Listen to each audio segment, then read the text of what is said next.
E já que a gente está falando de ministro Gilmar Mendes, a gente resgatou um vídeo de 2015 em que o ministro põe em dúvida o comportamento do PT em campanhas eleitorais.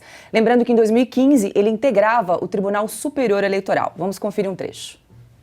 Eu não cometo nenhuma imprecisão ao lembrar aqui, estou lembrando de cabeça, mas eu fui agora à internet, uma declaração da candidata agora eleita presidente Dilma. Veja aí, as palavras têm força. E diz que a gente faz o diabo quando dá eleição. A gente pode entender essa expressão de várias formas. Mas fazer o diabo tem uma carga figurativa muito grande. Será que fazer o diabo significa que a gente é capaz até de fraudar a eleição?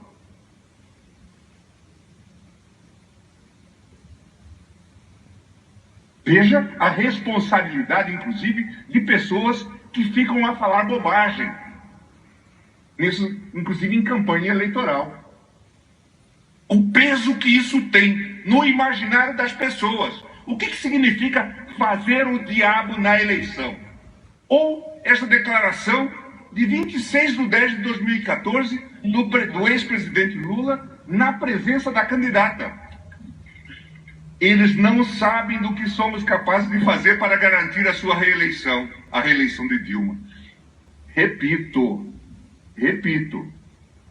E veja o impacto disso na cabeça dos eleitores.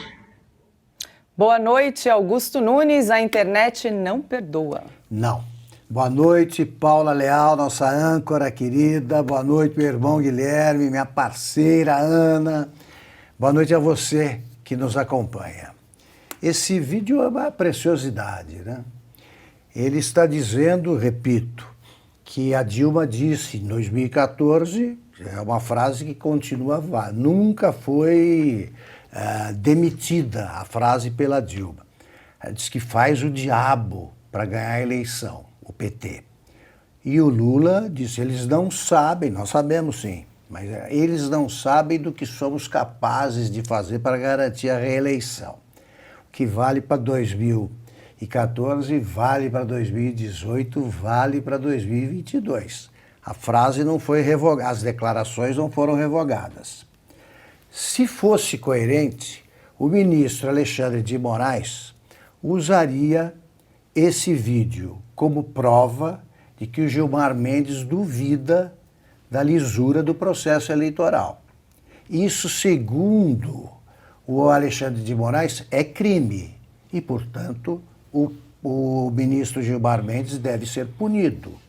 O vídeo está no ar. Né? Foi resgatado agora, mas está aí para quem quiser ver, procurem. Ele diz, inclusive, que esse fazer o diabo, será que não inclui o fraudar as eleições? A dúvida é do Gilmar Mendes. Agora, ele dá dinheiro para o mesmo candidato que ele acusou em outros vídeos aí de corrupto, de chefe de quadrilha. Isso mostra a incerteza, para dizer o mínimo, jurídica que o Supremo espalha. Olha só, eles estão fazendo isso agora. Amanhã eles vão descansar. Eles salvaram a democracia, ameaçada pelo PT. Mas eles agora cumpriram, como é que é? Missão dada, missão cumprida. Eles elegeram quem eles queriam que fosse eleito.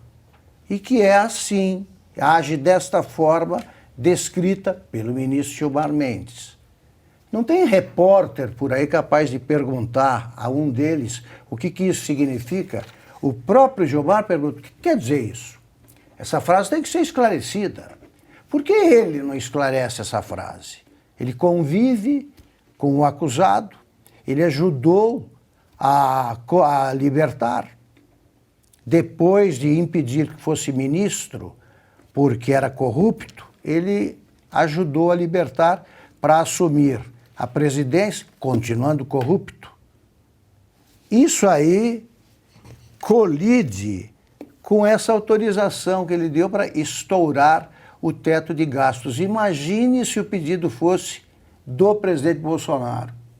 Ele concederia a graça de tirar do orçamento que é financiado por nós.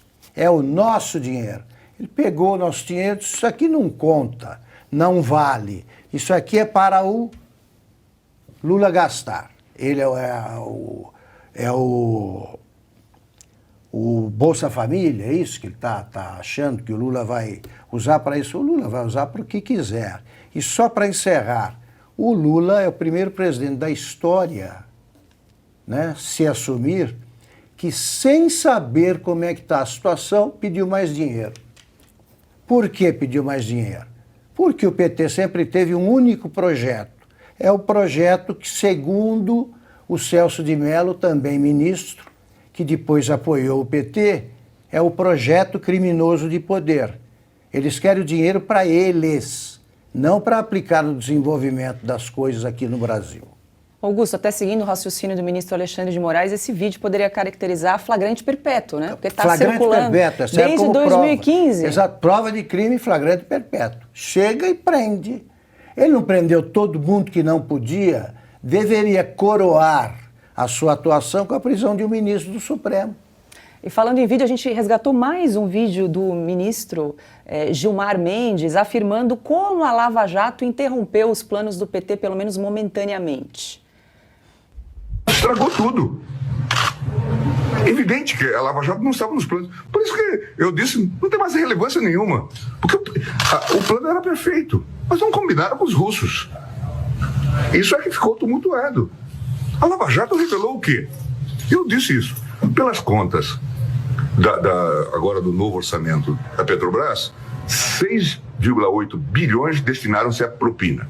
Se um terço disso foi para o partido tem algo em torno de 2 bilhões de reais de caixa. Era fácil disputar a eleição com isso. A campanha da presidente Dilma custou 350 milhões. Por isso que eu disse, eles têm dinheiro para disputar a eleição até 2038. E deixariam os caras minguados para os demais partidos. Era uma forma fácil de se eternizar no poder. E aí, Augusto? Eu tenho repetido que esses poucos parlamentares, os poucos procuradores, promotores de justiça, poucos juízes que ousam se insurgir contra os que compõem, sustentando ou participando ativamente da ditadura do STF, esses poucos brasileiros representam milhões de brasileiros indignados, como mostram as manifestações que continuam,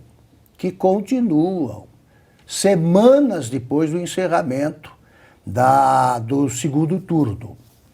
Esses deputados serão lembrados e esses deputados vão capitalizar politicamente e merecidamente, aliás, o crescimento do movimento que vai por fim a isso. Repito, é o povo que determina o destino de uma nação. Manifestações populares portentosas mudam rapidamente a situação. É disso que vamos precisar nas próximas semanas. Porque os deputados omissos, os senadores omissos têm de ser cobrados publicamente. Publicamente, porque eles vão ter de sufocar o instinto de sobrevivência política, que é muito agudo em todos os parlamentares. Todo parlamentar pensa nisso. Um parlamentar, ele costuma apoiar um determinado governo, uma determinada situação ele sustenta, mas até que chega o momento em que ele diz ao que pretende que ele continue nessa direção, a frase mais repetida entre políticos. Aí, políticos brasileiros não são diferentes dos outros.